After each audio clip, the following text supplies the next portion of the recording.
Hey everybody, welcome to the Evercanadian. I am Pete, and let's talk about some Evercade. Let's specifically today talk about the Evercade Exp, the latest offering that came out in December of 2022 from our, the good people over at Blaze Entertainment, their third piece of hardware that they produced in the last 3 years. In their Evercade line, there was a little bit of backstory. There was the original Evercade handheld, which was a very interesting piece of affordable retro tech that came out at the start of the global pandemic and literally kind of took the retro world, little retro community by storm, and it did quite well for the company, to the point where, fast forward a little while, they produced the Evercade VS home console, which introduced 4 USB ports, 2 cartridge ports, and really, again, went over extremely well. And that, again, little time went by and they followed it up with the XP. And that's what we're talking about today. Some reasons, 5 reasons, maybe 6 or 7 reasons why people are not going to buy the Evercade EXP, or not buying the Evercade EXP, or not jumping in on the Evercade EXP. These are reasons that have shown up over and over on my Evercade EXP content, whether it was a review, first impressions, unboxing, the plethora of videos I've done on the EXP since I've received it. I am primarily 99% a handheld gaming channel, and I do flirt around with other things every now and then, but I have to go on record saying, I see why people are on the fence about the XP. I understand the comments. Do I agree with all of them? Not necessarily. But do I agree with certain components, or do I understand certain components of this feedback? Absolutely. Because to be honest with you, I want the Evercade to be enjoyed by as many people as can possibly enjoy it. But there are issues with it that are preventing people from getting on board with it. So let's discuss that right now. Make sure you hit that subscribe, smash that like button, get in the comments, tell me how wrong I am, how right I am, what did I miss? Why aren't you buying the Evercade XP? If you haven't bought it, why are you on the fence? I'd like to know. All right, so we're probably going to split this between software and hardware, but the first one, and I'm no particular order, software, one of the things I've heard so often, not only about the XP, and this goes to the VS, the original Evercade, is, and this is a huge one, you might not think it's huge, it's not a big one for me, but it's a big one for most gamers, is there's no per button mapping for per game on the system. So remapping is a big part of it. Right now, if you play games on the Evercade ecosystem, the Evercade EXP, you can't remap per game, which is a problem for people, especially when people grew up with the Genesis version of games versus the Super Nintendo version of the games. Sometimes they're reversed, but there's no way to change that. So I think a lot of people are waiting to even jump on the Evercade ecosystem and the EXP in general until that's solved. So I just want to make sure that's probably one of the biggest community gripes out there right now. And I definitely feel your pain. To have to relearn, muscle memory on buttons can be challenging for some people, especially people who still play retro games on their old systems actively every day. The next one is for me, I gotta tell you, this is one of my biggest gripes, and a lot of people said it's hardware related. One is the battery life. The battery life is not as long as I originally thought it was going to be. I'm averaging anywhere between 3.5 to 4.5 hours of battery. I expect more in a system this day and age that's meant to run PlayStation 1 and back games. I expected more out of the system than that. But battery life, then is the speaker quality could be a bit better, could be front facing, which would have been awesome. I would have loved to seen that. So if they do a revision on the hardware one day, make the speakers in the front. I know the Steam Deck has that, and it's amazing. My Aya Neo 2 has it on the bottom. Kind of tinny, not so great. And button place. The overall general button place of the EXP, there's a lot to be desired. But at the end of the day, for me, those are small things that they need to adjust. That could be a non-starter for somebody. If they want good battery life, they want their audiophile, they want good speakers, or they're just not comfortable with the way the buttons are placed, could be an area that why they're not buying it. So I've heard that quite a bit, and I have vocally been a proponent of some of those problems.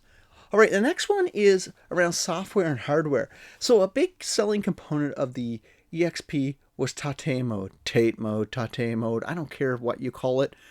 I am not a gatekeeper of that word, but I'm sure someone's going to say the proper pronunciation is Tate.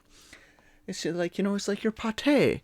But anyway, most people say it's gimmicky. Why would they pay this amount of money for a system and play Tate mode? So it's both hardware and software, because it's basically the hardware allows that and the software is what's enabling it to do that, because there's a physical button on the hardware. I was never sold on Tate mode.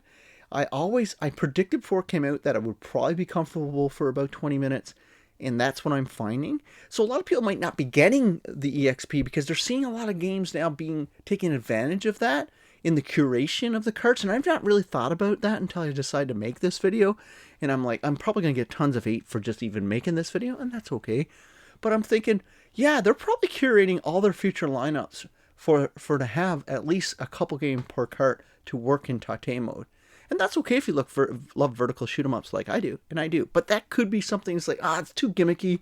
They see it, they take it as a glance. They don't really they don't research that it's more than just a Tate mode. Because to be honest with you, I play my Evercade Exp more in just non-Tate mode, to be honest with you. When I do play a shoot 'em up vertical, I go into Tate mode because it's just better. But I don't necessarily play a whole lot that way, to be honest with you. The next one is 100% price.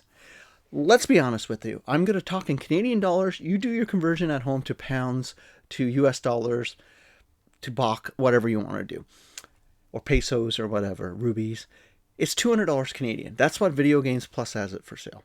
Video Games Plus also has Switch Lite Blue, anywhere from $230 to $267. So a lot of people just will compare the Evercade Exp to a Nintendo Switch Lite.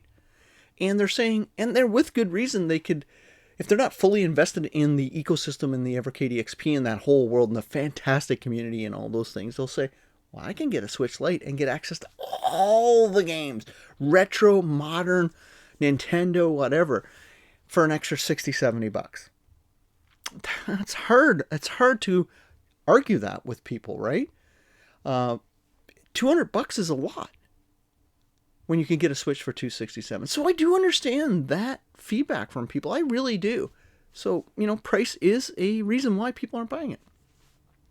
And one of the final official reasons on my list, and there's a few others I'll talk about, but it is they already have a VS and they're not a handheld gamer. They love their VS. They want to play on the VS. They want to play on a big 60-inch TV. They want to do that. That's the world. They want to have their VS hooked up to a CRT, whatever floats their boat. They're just not a handheld gamer, and that's okay, and that's why they're not buying it. And you'll never, ever convert them, and that's okay.